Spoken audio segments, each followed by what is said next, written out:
আসসালামু আলাইকুম বিসমিল্লাহির রহমানির রহিম। সুপ্রিয় শিক্ষার্থী, দর্শক এবং শ্রোতা সবাইকে অনেক অনেক শুভেচ্ছা জানিয়ে শুরু করছি আমাদের আজকের ক্লাস। আমাদের আজকের টপিক হচ্ছে ইংরেজি ফার্স্ট পেপারের Nelson Mandela from apartheid fighter to president. এই যে প্যাসেজ যেটা আছে তোমাদের ইউনিট 1 এর লেসন 2 পুরনো নতুন বই অনুযায়ী, আর পুরনো বইয়ে যাদের আছে তাদের হচ্ছে ইউনিট 1 লেসন 1। তো এই প্যাসেজটা আমরা একটু বিস্তারিত ভাবে আজকে পড়ার চেষ্টা করব। তো আমরা প্রথমে এটার সামারি টাইপের কিছু জিনিস বা ফ্লোচার্ট টাইপের কিছু জিনিস আমরা প্রথমে একটু দেখে নিই যে প্যাসেজের মধ্যে কি কি আছে, এটা আমরা প্রথমে দেখে এরপরে আমরা প্যাসেজটা শুরু করব। তো প্রথমে আমরা এখানে যে নামগুলো আছে সে নামগুলো একটু দেখে নিই। যে এখানে আছে ম্যান্ডেলা, নেলসন ম্যান্ডেলা, যিনি হচ্ছেন দক্ষিণ আফ্রিকার প্রথম কৃষ্ণাঙ্গ president, black president. FWD Klerk, ইনি হচ্ছেন দক্ষিণ আফ্রিকার নেলসন ম্যান্ডেলার আগে যিনি দক্ষিণ আফ্রিকার প্রেসিডেন্ট ছিলেন, তিনি হচ্ছেন হোয়াইট ম্যান ছিলেন, white leader of south Africa. তিনি নেলসন ম্যান্ডেলাকে কারাগার থেকে মুক্ত করেছিলেন এবং ফলশ্রুতিতে 1993 সালে নেলসন ম্যান্ডেলা এবং FWD ক্লার্ক দুইজনে সম্মিলিতভাবে নোবেল শান্তি পুরস্কার লাভ করেছিলেন। নাদিন গৌডিমার, ইনি হচ্ছেন দক্ষিণ আফ্রিকার একজন সাহিত্যে নোবেল বিজয়ী একজন মহান লেখক। তো তিনি নেলসন ম্যান্ডেলা সম্পর্কে একটা গুরুত্বপূর্ণ মন্তব্য করেছিলেন, আমরা এটা প্যাসেজের মধ্যে দেখব। এখন আমরা দেখি প্যাসেজের মধ্যে কি কি নিয়ে আলোচনা করা হয়েছে। এটাতে দক্ষিণ আফ্রিকার মধ্যে যে দীর্ঘদিন ধরে যে একটা সংগ্রাম ছিল ব্ল্যাকদের, যে হোয়াইট ডমিনেশন থেকে, হোয়াইটদের কর্তৃত্ব থেকে মুক্তি লাভ করা। হোয়াইটরা এখানে অনেক বেশি পাওয়ার এক্সারসাইজ করতো, যে তারা ব্ল্যাকদেরকে খুব বেশি ডমিনেট করতো, তাদেরকে নির্যাতিত নিষ্পেষিত করে রাখতো, তাদের মাথা উঁচু করে দাঁড়াবার কোনো সুযোগ দিত না। সর্বক্ষেত্রে তারা ব্ল্যাকরা বৈষম্যের শিকার হতো। তো এইসব বৈষম্য থেকে মুক্তির জন্য নেলসন ম্যান্ডেলা কি করেছিলেন? স্ট্রাগল করেছিলেন, সংগ্রাম করেছিলেন। স্ট্রাগল অর ফট আসতে পারে, সংগ্রাম করেছিলেন। এই সংগ্রাম করেছিলেন। এই যে সংগ্রামের কারণে আমাদের বঙ্গবন্ধুর বিরুদ্ধে যেভাবে আগরতলা ষড়যন্ত্র মামলা করা হয়েছিল, তার বিরুদ্ধে এরকম একটা দেশদ্রোহী একটা মামলা করা হয়েছিল এবং এটার কারণে তিনি সাজাপ্রাপ্ত হয়েছিলেন এবং দীর্ঘদিন তিনি জেলে আবদ্ধ ছিলেন, প্রায় 3 ডিকেটস হচ্ছে কি 3 দশক। ডিকেট মানে হচ্ছে দশক, 3 দশক প্রায় তো 3 দশক, কিন্তু কত বছর এটা আমরা একটু ইনডাইরেক্টলি এখানে রেফারেন্স আছে, এটা আমরা বের করার চেষ্টা করব যে কত বছর তিনি জেলে বন্দী ছিলেন। এরপরে তিনি জেল থেকে মুক্তি পান। জেল থেকে মুক্তি পাওয়ার পরে আরো 3 বছর পরে তিনি নোবেল শান্তি পুরস্কার লাভ করেন। এরপরের বছরে তিনি প্রেসিডেন্ট হয়ে যান, দক্ষিণ আফ্রিকার প্রথম কৃষ্ণাঙ্গ প্রেসিডেন্ট। এর আগে দীর্ঘ 300-350 বছর হোয়াইটরা এখানে শাসন করেছিল। এরপরে রিটায়ার্ড ফ্রম পলিটিক্স, প্রেসিডেন্ট হওয়ার পরে তিনি 10 বছরের মতো তিনি ক্ষমতায় আসীন ছিলেন। এরপরে তিনি রাজনীতি থেকে অবসর গ্রহণ করেন। তো এই যে তার যে সংগ্রামী জীবন, এই সংগ্রামী জীবনের কারণে তিনি সারা দুনিয়ার মানুষের জন্য শান্তি, সমঝোতা, এগুলোর জন্য তিনি একটা প্রতীক হয়ে আছেন, আইকন হয়ে আছেন। তো এই যে যেগুলো লিখলাম, এটা হচ্ছে প্যাসেজের সামারি, বা এটা দিয়ে তোমরা নেলসন ম্যান্ডেলার উপরে যদি কোনো ফ্লোচার্ট আসে তোমরা এগুলো দিয়ে লিখে ফেলতে পারো, এবং এই কিওয়ার্ডগুলো দিয়ে তোমরা সামারিও লিখতে পারো। Nelson Mandela struggled for freeing South Africa from apartheid, and he established a multiracial democracy in South Africa. He got imprisoned for his struggle, for his fighting against white domination. After a long period of time, he got freed from the jail, and then after 3 years, he got rewarded Nobel Peace Prize. And after 1 year of receiving the Nobel Peace Prize, he became president of South Africa. He retired from politics after 10 years ruling as a president of South Africa. For his career, for his struggle against white domination, against apartheid or race discrimination, and for his resolve for peace and equality, justice, he became an icon for the whole world. এভাবে আমরা এই পয়েন্টগুলো ধরে আমরা একটা summary তৈরি করে নিতে পারি।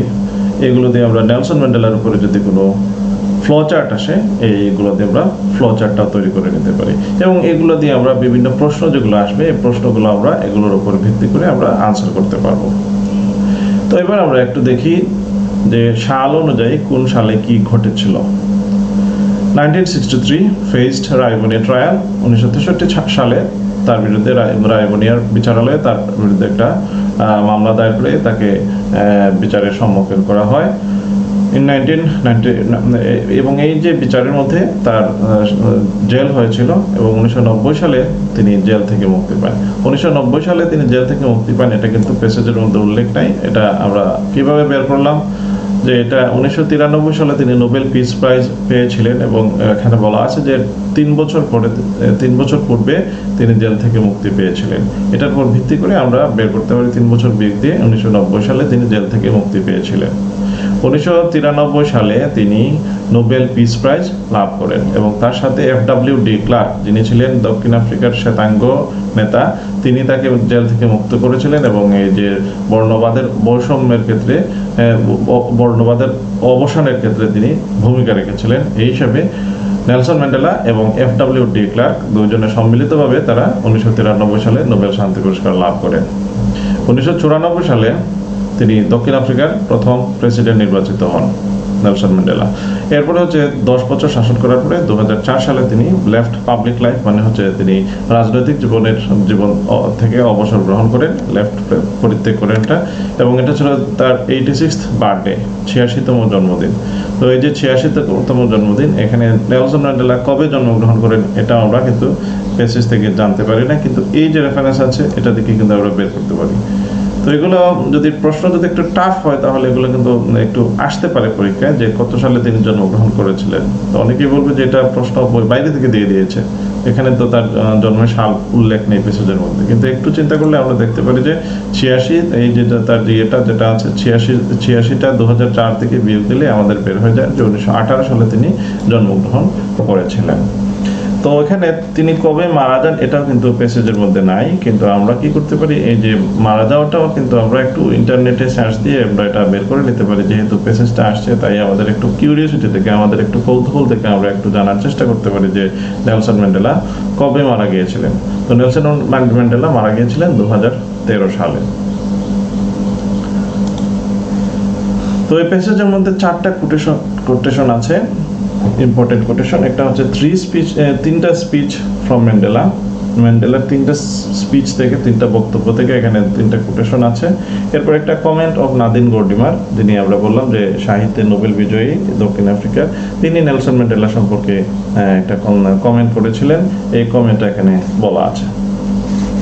তা এরপরে আমরা দেখি যে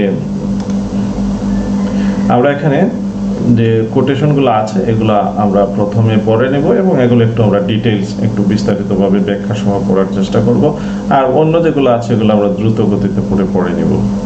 তো আমরা দেখি যে 1994 সালে তিনি যখন প্রেসিডেন্ট হয়েছিলেন দক্ষিণ আফ্রিকার, এই প্রেসিডেন্ট হওয়ার পরে তিনি একটা বক্তব্য দিয়েছিলেন, যেটা অ্যাকসেপ্টেন্স স্পিচ বা স্বাগত বক্তব্য, যেটা রাষ্ট্রপতি হওয়ার পরে তিনি দিয়েছিলেন, এটা এখানে বলা আছে। তো এখানে আমরা দেখি তিনি কি বলেছেন। তিনি বলেন যে I hate race discrimination most intensely. আমি এই যে জাতিগত বৈষম্য, যে বর্ণ বৈষম্য, এগুলোকে আমি মোস্ট ইন্টেন্সলি, খুব তীব্রভাবে আমি এগুলোকে ঘৃণা করি। And in all it's manifestation মানে হচ্ছে প্রকাশ, এটার যত ধরনের প্রকাশ আছে, ম্যানিফেস্টেশন অর্থ হচ্ছে কি প্রকাশ, এটার যত ধরনের প্রকাশ আছে এই সব কিছুকে আমি কি করি, আমি তীব্রভাবে ঘৃণা করি। I have fought it all during my life. আমি এটার বিরুদ্ধে আমার সারা জীবন আমি সংগ্রাম করেছি। I will fight it now. আমি এটার বিরুদ্ধে এখনো সংগ্রাম করব, and will do so. এবং এখানে শর্ত হচ্ছে কি এরকম বা এরূপ। এটা একটা প্রনাউন। শর্টটা এমনিতে আমরা জানি এটা সৌদি অর্থ সুতরাং বা তাই হয়, কিন্তু এটা যখন ওই অবজেক্ট হিসাবে বা সাবজেক্ট হিসাবে ব্যবহৃত হবে তখন এটার অর্থ হবে এরূপ। and will do so, এবং এরূপ আমি করে যাব until the end of my days বলতে end of my days মানে মৃত্যু, আমার মৃত্যু পর্যন্ত আমি এটার বিরুদ্ধে সংগ্রাম করে যাব। The time for the healing of the wounds has come. The time for the healing, আরোগ্য করার সময় এসেছে অফ দ্য ওন্স, ওন্স মানে কি জখম বা আঘাত, ক্ষত, এটা আরোগ্য করার সময় এসেছে। এখন এখানে প্রশ্ন আসতে পারে যে এখানে কে জখম হয়েছিল, কাকে আঘাত করা হয়েছিল। এটা বুঝতে হবে যে এটা একটা হচ্ছে মানসিক যে একটা দ্বন্দ্ব ছিল ব্ল্যাক এবং হোয়াইটদের মধ্যে। এই ব্ল্যাক এবং হোয়াইটদের মধ্যে দ্বন্দ্বের কারণে তাদের মনের মধ্যে যে জখম তৈরি হয়েছিল, ক্ষত তৈরি হয়েছিল, এবং এটা কিন্তু একটা প্রতিশোধের নেওয়ার একটা সম্ভাবনা ছিল যে ব্ল্যাকরা যেহেতু এখন ক্ষমতায় আসছে, তো তারা এখন হোয়াইটরা যে এতদিন তাদের উপর নির্যাতন নিষ্পেষণ চালিয়েছিল, এটার বিরুদ্ধে তারা হয়তো অ্যাকশন নিতে পারে এবং হোয়াইটদেরকে একেবারে নাস্তানাবুদ করে দিতে পারে। কিন্তু তিনি বলছেন যে এখন এটার সময় নয়, এখন আমরা কি করব না, আগের কথাগুলো স্মরণ করে আমরা এখন ঝগড়াঝাটিতে আবার লিপ্ত হব না, আবার আমরা দেশের মধ্যে বিশৃঙ্খলা তৈরি করব না, বরং এতদিনের যে রেস ডিসক্রিমিনেশনের কারণে যে আমাদের মনের মধ্যে যে ক্ষত তৈরি হয়েছে, এটা এখন আরোগ্য করার সময় এসেছে। The moment to bridge the chasms that divide us has come. The moment to bridge মানে আমরা জানি যে সেতু, সেতু বন্ধন তৈরি করার সময় এসেছে। chasm মানে হচ্ছে ফাটল বা খাদ। এই যে খাদ, যেটা খাদের দুই পারে, এটাও মানসিক ব্যারিয়ার। তারা কিন্তু এভাবে বিভক্ত ছিল না যে খাদের এই পারে হোয়াইটরা, খাদের এই পারে ব্ল্যাকরা এরকম থাকবে, এটা না। এটা বরং একটা মানসিক ব্যারিয়ার, যেটা যে দুইটা গোষ্ঠীকে আলাদা আলাদা করে রেখেছিল। তাদের স্কুল আলাদা, তাদের গির্জা আলাদা, এক জায়গায় সবাই এক টেবিলে বসে সবাই কেউ খেতে পারবে না। হ্যাঁ, এইরকম হোয়াইটরা তাদেরকে সুপিরিয়র মনে করতো, শ্রেষ্ঠ মনে করতো, এবং ব্ল্যাকদেরকে দাসের মতো তারা আচরণ করতো। তো এই যে একটা বিভাজন ছিল, এই যে খাদ যেটা ছিল, এইটা এখন সমন্বয় করা, সব সমান করার এখন সময় এসেছে। যেটা আমাদেরকে যে ডিভাইড করে রেখেছিল, এটাকে এখন ব্রিজ করার সময় এসেছে। We have at last achieved our political emancipation. Emancipation মানে মুক্তি। আমরা অবশেষে আমরা অর্জন করেছি, অ্যাচিভ থেকে অর্জন করা, আমাদের পলিটিক্যাল ইমানসিপেশন, আমাদের রাজনৈতিক মুক্তি আমরা অবশেষে লাভ করেছি। তো এটা ছিল তার হওয়ার পরে, প্রেসিডেন্ট হওয়ার পরে। আর প্রেসিডেন্ট থেকে যখন তিনি অবসর নেন রাজনীতি থেকে 2004 সালে, তখন তিনি একটা কথা বলেছিলেন, don't call me, I will call you. এটাও একটা ব্যাখ্যা সাপেক্ষ বিষয়। ডোন্ট কল মি, আমাকে তোমরা ডেকো না, আই উইল কল ইউ, আমি তোমাদেরকে ডাকবো। এটা দিয়ে কি বোঝাচ্ছেন নেলসন ম্যান্ডেলা? যে ডোন্ট কল মি, তিনি আমাকে ডেকো না, আমি তোমাদেরকে ডাকবো, মানে তিনি বোঝাতে চাচ্ছেন যে আমি এতদিন তোমাদেরকে নেতৃত্ব দিয়েছি, এই বর্ণবাদের বিরুদ্ধে সংগ্রামের ক্ষেত্রে আমি তোমাদের নেতৃত্ব দিয়েছি। তো এখন যে আমি রাজনীতি থেকে অবসর নিয়ে নিচ্ছি, এখন যদি আবার দেখা যায় যে বর্ণবাদটা আবার মাথাচাড়া দিয়ে উঠে, তো তখন তোমরা আমাকে ডাকার কোনো প্রয়োজন পড়বে না। You need not to call me, তোমাদের আমাকে ডাকার প্রয়োজন পড়বে না। Rather I will call you, বরং আমি তোমাদেরকে ডাকবো, আমি আবার তোমাদের নেতৃত্ব দেব যদি প্রয়োজন পড়ে। তো এটা দিয়ে তিনি এটা বোঝাতে চাচ্ছেন। তারপরে আমরা দেখি 1963 সালে যখন তাকে বিচারের সম্মুখীন করা হয়, আদালতে কাঠখড়ায় দাঁড়িয়ে তিনি কি কথাগুলো বলেছিলেন, এবং এগুলোই হচ্ছে তার রাজনৈতিক পরিচয়ের জন্য, তার যে মহান যে একজন রাজনীতিবিদ হিসেবে তার এখানে আমরা পরিচয় পাই এই বক্তব্যের মধ্য থেকে। During my lifetime, I have dedicated myself to the struggle of the African people. During my lifetime, আমার জীবদ্দশায়, I have dedicated myself, আমি আমার নিজেকে, ডেডিকেট মানে কি উৎসর্গ করা, ডেডিকেট হচ্ছে উৎসর্গ করা, উৎসর্গ করা, myself নিজেকে আমি উৎসর্গ করেছি to the struggle of the African people, এই আফ্রিকান জনগণের সংগ্রামের জন্য আমি নিজেকে উৎসর্গ করেছি। আই হ্যাভ ফট এগেইনস্ট হোয়াইট ডমিনেশন, আমি শ্বেতাঙ্গদের কর্তৃত্বের বিরুদ্ধে লড়াই করেছি। এতটুকু পর্যন্ত সত্য কথা, ঠিক আছে, এটা সাধারণ কথা, আমি শ্বেতাঙ্গদের বিরুদ্ধে লড়াই করেছি। কিন্তু এই যে কথাটা, এটাই হচ্ছে তার একটা সিগনিফিক্যান্ট লাইন, যে আই হ্যাভ ফট এগেইনস্ট ব্ল্যাক ডমিনেশন, আমি কৃষ্ণাঙ্গদের কর্তৃত্বেরও বিরুদ্ধে আমি লড়াই করেছি। তিনি একজন কৃষ্ণাঙ্গ এবং তার জাতির পক্ষ থেকে তিনি এই শ্বেতাঙ্গদের বিরুদ্ধে লড়াই করছেন। তো এটা স্বাভাবিকভাবে বোঝা যায় যে তিনি কৃষ্ণাঙ্গদের শাসন প্রতিষ্ঠা করতে চাচ্ছেন, যেহেতু তিনি কৃষ্ণাঙ্গ নেতা। কিন্তু তিনি বলছেন কি, যে আই ফট এগেইনস্ট ব্ল্যাক ডমিনেশন, আমি কৃষ্ণাঙ্গদের শাসনেরও বিরুদ্ধে, তাদের কর্তৃত্বের বিরুদ্ধে আমি লড়াই করেছি। I have cherished the ideal of a democratic and free society. I have cherished মানে লালন করা, আমি লালন করেছি, অন্তরে লালন করা, cherish আমি লালন করেছি the ideal of a democratic and free society, এমন একটা আদর্শ, যেটা আদর্শটা হবে কি একটা ডেমোক্রেটিক, একটা গণতান্ত্রিক অ্যান্ড ফ্রি সোসাইটি, একটা মুক্ত সমাজের, ইন হুইচ অল পার্সনস, যেখানে সব ব্যক্তি লিভ টুগেদার, একত্রে বসবাস করবে, ইন হারমোনি, হারমোনি অর্থ কি ঐক্যতা, যেখানে সবাই ঐক্যতানের সাথে বসবাস করবে, অ্যান্ড উইথ ইকুয়াল অপরচুনিটিস, এবং সমান সুযোগ সুবিধা নিয়ে।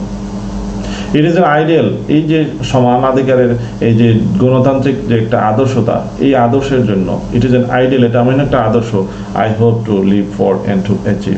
এই যে আই হোপ, আমি আশা করি, এটার দুইটা অবজেক্ট, একটা হচ্ছে টু লিভ ফর আর একটা হচ্ছে to achieve. I hope to live for, আর এই যে ফরের পরে একটা অবজেক্ট আছে, এই যে আইডিয়ালটা, an ideal for the ideal, এই যে এটা আইডিয়াল আগে বলা হয়েছে যেন এখানে রিপিট করা হয়নি। I hope to live for the ideal, এই আইডিয়াল, এই আদর্শটার জন্য আমি কি করতে পারি, আমি বেঁচে থাকতে আশা করি। And to achieve that ideal, এবং ওই আইডিয়ালটা, ওই আদর্শটা আমি অর্জন করতে কি করি, আশা রাখি। বাট ইফ নিডস বি, কিন্তু যদি প্রয়োজন হয়, ইট ইজ এন আইডিয়াল, এটা হচ্ছে এমন একটা আদর্শ, for which I am prepared to die, for which, যেটার জন্য আই এম প্রিপেয়ার্ড, আমি প্রস্তুত, টু ডাই, আমি মারা যেতেও প্রস্তুত। তো এখানে আমরা তার যে এই বক্তব্য থেকেই তার রাজনৈতিক আদর্শ, তার যে গণতান্ত্রিক চেতনা, এগুলো বুঝতে পারা যায়, সমানাধিকারের চেতনা, তার যে শান্তি, সাম্য, মৈত্রী, এগুলোর যে একটা হিসাবে তার পরিচয়, এটা সারা বিশ্বের কাছে তুলে ধরে এবং সারা বিশ্বের সমর্থন তিনি লাভ করেন। তো এই তিনটা ছিল তার নেলসন ম্যান্ডেলার বক্তব্য। এখন আমরা একটা বক্তব্য দেখি, এটা হচ্ছে নাদিন গর্ডিমার, যিনি হচ্ছেন সাহিত্যে দক্ষিণ আফ্রিকার একজন লেখক এবং সাহিত্যে নোবেল বিজয়ী। তো তিনি একবার মন্তব্য করেছিলেন যে he is at the epicentre of our time, he মানে Nelson Mandela, is at the epicentre মানে কেন্দ্রবিন্দু, অফ আওয়ার টাইম আমাদের সময়ের কেন্দ্রবিন্দুতে। Ours in South Africa, ours এটা হচ্ছে কি, এগুলোকে বলা হয় ডাবল পসেসিভ, আওয়ারের পরে এস যোগ করে ডাবল পসেসিভ, মানে এখানে আগে যে বা পরে যে শব্দটা আছে, এটা একটা শব্দ উজ্জ্ব করে দিয়ে আওয়ারটাকে আওয়ার্স বানানো হয়েছে, মানে এখানে বোঝাচ্ছে আওয়ার টাইম, আওয়ার টাইম আমরা তো আগে বলেছি, তো এখানে আবার রিপিট করা হয়েছে যেহেতু, তো এখানে টাইমটা এখানে উজ্জ্বল ধরে নিতে হবে, our time in South Africa, আমরা যারা সাউথ আফ্রিকায় আছি আমাদেরও সময়ের কেন্দ্রবিন্দুতে, and yours wherever you are, এবং তোমাদেরও সময়ের কেন্দ্রবিন্দুতে, এখানে ইয়োর্স এটাও ডাবল পসেসিভ, তো হোয়ার এভার ইউ আর, যেখানেই তোমরা থাকো না কেন, বাংলাদেশে থাকো, ভারতে থাকো, দক্ষিণ আমেরিকায় থাকো, উত্তর আমেরিকায় থাকো, ইউরোপে থাকো, যেখানেই থাকো না কেন, তোমাদেরও সময়ের কেন্দ্রবিন্দুতে আছেন কে, নেলসন ম্যান্ডেলা।